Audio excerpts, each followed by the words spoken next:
નમસ્કાર મિત્રો, શો સ્ટુડિયોમાં તમારું હાર્દિક સ્વાગત છે. મિત્રો, 100 વર્ષ પછી મૌન અમાવસ્યા પર થઈ રહ્યો છે સ્વાર્થ સિદ્ધિ યોગ.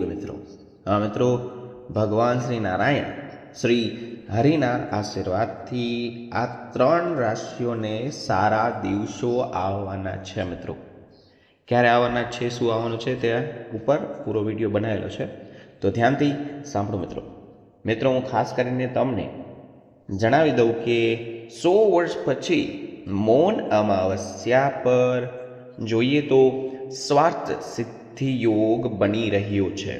હા મિત્રો, કારણ કે ભગવાન શ્રી હરિવિષ્ણુના આશીર્વાદ આ 3 ખાસ રાશિઓ પર વરસવા જઈ રહ્યા છે. હા મિત્રો, અને તમે જોયું હશે કે આ 3 રાશિઓના ભાગ્ય અત્યાર સુધી રૂઠેલા હતા, તો હવે તેના ભાગ્ય ચમકવા જઈ રહ્યા છે. કોની કૃપાથી? તો કે હરિવિષ્ણુના આશીર્વાદથી. મિત્રો, શ્રી હરિવિષ્ણુના આશીર્વાદથી જાગશે આ 3 રાશિઓ. ખાસ કરીને આ જે 3 રાશિઓની વાત કરી રહ્યો છું તે કરોડપતિ અને ધનવાન બનવાના છે. મિત્રો, તેનું બહુ મોટું કારણ છે. તેનું કારણ છે સ્વાર્થ સિદ્ધિ યોગનો એક મહાન સંયોગ બનવા જઈ રહ્યો છે. કારણ કે તેના જ કારણે આ 3 રાશિઓની જિંદગી બદલી જશે અને એકદમ વૈભવી જીવન જીવશે. મિત્રો, તમને ખાસ જણાવી દઉં કે આ વર્ષમાં આ 3 મહિનામાં તમારા મૌન અમાવસ્યા પર એક સિદ્ધિ યોગ બનવા જઈ રહ્યો છે. સ્વાર્થ સિદ્ધિ યોગ કહેવામાં આવે છે. એને જ્ઞાન યોગ, મહાલક્ષ્મી યોગ, વિનાયક યોગ, અમૃત યોગ અને હંસ યોગ અને માલવ્ય યોગ જેવા શુભ યોગો બનવા જઈ રહ્યા છે. હા મિત્રો, ખાસ કરીને હું તમને જણાવી દઉં કે આ યોગના લોકોને ખાસ કરીને પૂજા, ધાર્મિક વિધિઓ કરવાની સલાહ આપવામાં આવી છે. ભગવાન તરફ જવાની સલાહ આપવામાં આવી છે. આવું કરશો તો તમારી ઈચ્છાઓ જરૂર પૂર્ણ થશે. કારણ કે આ વર્ષે નવા યોગ બન્યા છે. તો મિત્રો, ખાસ કરી નવા વર્ષમાં મૌની અમાવસ્યા માઘ મહિનામાં કૃષ્ણ પક્ષની અમાવસ્યા તિથિએ ઉજવવામાં આવશે. મિત્રો, મૌની અમાવસ્યાને માઘી અમાવસ્યા અથવા માઘ અમાવસ્યા તરીકે પણ કહેવામાં આવે છે. મિત્રો, એવું પણ કહેવાય છે કે મૌની અમાવસ્યાના દિવસે નદીઓમાં સ્નાન કરવાથી તમને તીર્થ સ્નાનોનું દાન આપવાની માન્યતા છે. તમને તે વસ્તુ મળે છે. મિત્રો, આ વર્ષ પ્રયાગરાજમાં 13 જાન્યુઆરીથી ખાસ કરીને મહાકુંભનો મેળો શરૂ થયો છે, જ્યાં ખાસ કરીને મૌની અમાવસ્યાના દિવસે ત્રીજું અમૃત સ્નાન, જોઈએ તો ત્રીજું શાહી સ્નાન પણ થશે ત્યાં. હા મિત્રો, તો આપણે ખાસ કરીને જોઈએ તો વૈદિક કેલેન્ડર મુજબ આ વર્ષ મૌની અમાવસ્યા માટે જરૂરી માઘ કૃષ્ણ અમાવસ્યાની તિથિ 28 જાન્યુઆરી બુધવારના રોજ સાંજે 7:30 વાગે શરૂ થશે. મિત્રો, જોઈએ તો આ તિથિ બીજા જ દિવસે 29 જાન્યુઆરી ગુરુવારે સાંજે 6 વાગે સુધી રહેશે તેવી માન્યતા છે. મિત્રો, આવી સ્થિતિમાં ઉદય તિથિને માન્યતા અનુસાર જોઈએ તો આ વર્ષ મૌની અમાવસ્યા માઘી અમાવસ્યા 29 જાન્યુઆરી ગુરુવારના રોજ રહેવાનું છે. હા મિત્રો, ઉપરાંત જોઈએ તો મૌની અમાવસ્યા પર ભગવાન શ્રી વિષ્ણુ ખાસ કરીને આ 3 રાશિઓ પર તેની નજર ફેરવશે.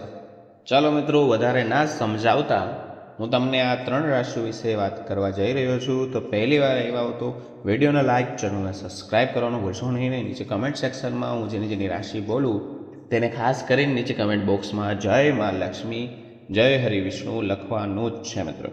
હા મિત્રો, ત્યારે તેનું આ પરફેક્ટ ફળશે. ચાલો મિત્રો, હું તમને પહેલી રાશિ વિશે જણાવી દઉં કે પહેલી રાશિ છે જે લકી રાશિ છે તે છે કુંભ રાશિ. મિત્રો, કુંભ રાશિના જાતકોને હું ખાસ કરીને જણાવી દઉં કે આ અમાવસ્યાના દિવસે બનેલા સ્વાર્થ સિદ્ધિ યોગના કારણે તમારું ભાગ્ય ચમકવા જઈ રહ્યું છે. મિત્રો, સાથે હું તમને જે વાત કહું છું કે શ્રી હરિ વિષ્ણુના આશીર્વાદ પણ તમને પ્રાપ્ત થવાના છે.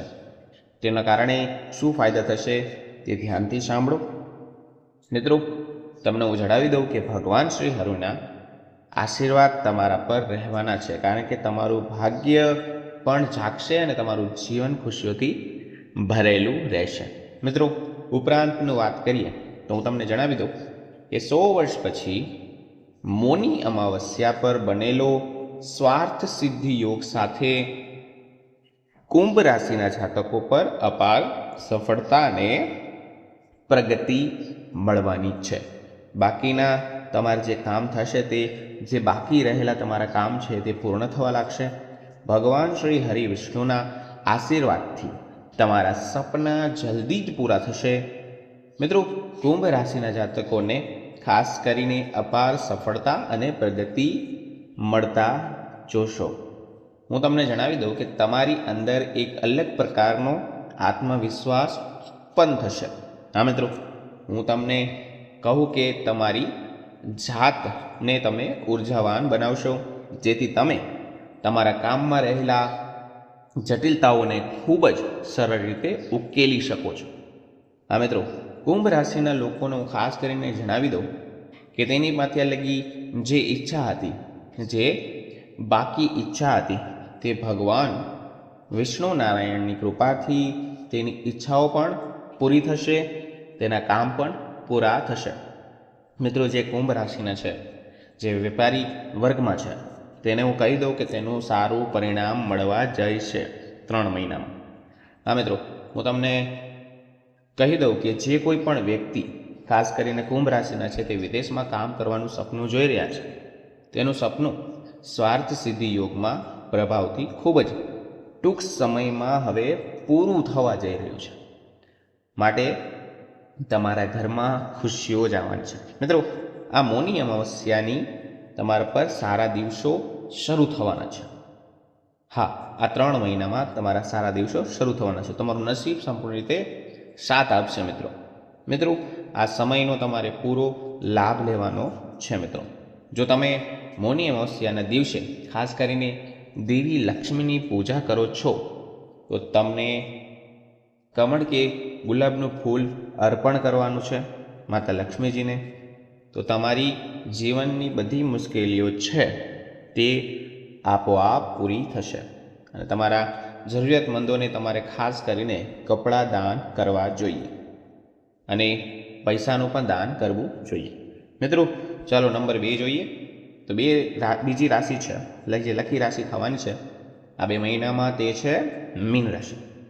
મીન રાશિના લોકોને હું જણાવી દઉં કે 100 વર્ષ પછી મૌની અમાવસ્યા પર બનનાર સ્વાર્થ સિદ્ધિ યોગ પર તમારાથી માટે કોઈ વરદાનથી ઓછું નહીં હોય. મિત્રો, આ સમય દરમિયાન શ્રી હરિ વિષ્ણુના આશીર્વાદ તમને પ્રાપ્ત થવાના છે, જેના કારણે તમારી આર્થિક સ્થિતિ જે નબળી ચાલી રહી હતી તે પણ સારી થવા જઈ રહી છે અને તમારા પ્રયત્નો સફળતાપૂર્વક પૂરા થવાના છે. મિત્રો, જે મીન રાશિના છે તેને કહી દઉં કે શ્રી હરિ વિષ્ણુના આશીર્વાદથી તમારા કામ જે પહેલેથી પેન્ડિંગ હતા તે હવે પૂરા થવા જઈ રહ્યા છે અને તમારા પરિવારમાં કોઈ સમસ્યા ચાલી રહી હતી તેનો એક મોટો ફાયદો થશે મીન રાશિવાળાને, કે તેના પરિવારમાં હંમેશા જે સમસ્યા ચાલી રહી હતી તેનો અંત આવી શકે છે. મિત્રો, તમારી જે જૂની બાબતના લીધે મનભેદ થતા હતા ઘરમાં, તેની સમસ્યાનો અંત તમને મળી જશે અને તમારા પરિવાર સુખમય રહેશે. મિત્રો, મીન રાશિવાળા લોકોને ખાસ કરીને નીચે જય માં લક્ષ્મી જરૂર લખજો. મિત્રો, આ સમયનો તેને પૂરો લાભ લેવાનો છે. આ સમયને તેના હાથથી નથી જવા દેવાનું. હા મિત્રો, અને ભગવાન વિષ્ણુની પૂજા અને પ્રસાદ સાથે તુલસીના પાન અર્પણ કરવાના છે. કોને? મીન રાશિના જાતકોને. હા મિત્રો, પ્રસાદ અને તુલસીના પાન, તમારી બધી ઈચ્છાઓ પૂરી થશે. અને જો આજે ગરીબોને તમે ખોરાક અને કપડાનું દાન કરશો તો તેનાથી તમારા જીવનમાં લાભ થઈ શકે છે અને તમારા જે પૈસાની પ્રોબ્લેમ હતી, નાણાકીય લાભ નહોતો થઈ રહ્યો, તે પણ તમને સફળતાપૂર્વક થશે. આ મીન રાશિનો ઉપાય છે. ત્રીજી રાશિ જોઈએ તો મેષ રાશિ. આ મિત્રો, ત્રીજી લકી રાશિ છે મેષ રાશિ. મેષ રાશિના લોકોને હું જણાવી દઉં કે 100 વર્ષ પછી મૌની અમાવસ્યા પર રચાયેલો સ્વાર્થ સિદ્ધિ યોગ એટલે કે રવિ યોગ તમારા મેષ રાશિના જાતકો માટે ખૂબ જ સારામાં સારો રહેશે, બહુ ફળદાયી રહેશે. મિત્રો, તમને હું ખાસ કરીને જણાવી દઉં કે ભગવાન શ્રી હરિ વિષ્ણુના આશીર્વાદથી જેના કારણે તમારા જીવનમાં ફક્ત ખુશીઓ જ તમારા દરવાજામાં દસ્તક આપવાની છે. આ મિત્રો, તમારી પાસે પૈસા નહીં હોય તો તમે આ સમયે ખુશ જ રહેવાનું. આ સમય તમારા માટે સુવર્ણ હોઈ શકે છે. તો તમને એક આગાહી કહી દઉં છું, એક પ્રોબ્લેમ કહી દઉં છું તેની, કે તમારે હંમેશા બોલતી વખતે વિચારીને બોલવું જોઈએ, તો તમને કાંઈ પ્રોબ્લેમ પડશે નહીં. કારણ કે ભગવાન શ્રી હરિ વિષ્ણુના આશીર્વાદથી આ સમય દરમિયાન તમને આર્થિક લાભ મળશે. મિત્રો, હું તમને ખાસ કરીને જણાવી દઉં કે જૂની સમસ્યાઓથી જે છુટકારો મેળવવા માંગતા હતા તે મૌની અમાવસ્યા પર ભગવાન શ્રી હરિ વિષ્ણુના આશીર્વાદથી તમારી સાથે જે રહેશે તેની પણ પ્રગતિ થવાની છે. મિત્રો, પછી તે ગમે તે રાશિના જાતક હોય. મિત્રો, જૂના લક્ષ્યને પૂર્ણ કરી શકો છો. જે તમારું લક્ષ્ય બાકી હતું તેનું પૂર્ણ કરી શકો છો. ભગવાન વિષ્ણુના આશીર્વાદથી આ સમય તમારું સ્વાસ્થ્ય સારું રહેશે, તો તમારે તેનું ધ્યાન રાખવાનું છે. મિત્રો, તમને ખાસ કરીને જરૂરિયાત સમયે તમારો જેને સાથ આપ્યો છે તમારે તેને નથી ભૂલવાના, નહીં તો આગળ જતાં પ્રોબ્લેમ પડી શકે છે. મિત્રો, જે લોકો નોકરી કરે છે તે નોકરીમાં તેને પ્રમોશન મળવાની શક્યતા છે અથવા તેનો પગારમાં અચાનક વધારો થઈ શકે છે. હા મિત્રો, તમારા બોસ તમારાથી બહુ રાજી થઈ શકે છે. મિત્રો, આ હતી જે 3 રાશિ જે બહુ લકી સાબિત થવા જઈ રહી છે. તો મિત્રો, વિડીયો કેવો લાગ્યો નીચે કમેન્ટ સેક્શનમાં જરૂર જણાવજો અને ખાસ કરીને કમેન્ટ બોક્સમાં જય હરિ વિષ્ણુ લખવાનું ભૂલશો નહીં. મિત્રો, મળીશું નવા વિડીયો નવા ટોપિક સાથે. ત્યાં સુધી બધાને મારા રાધે રાધે.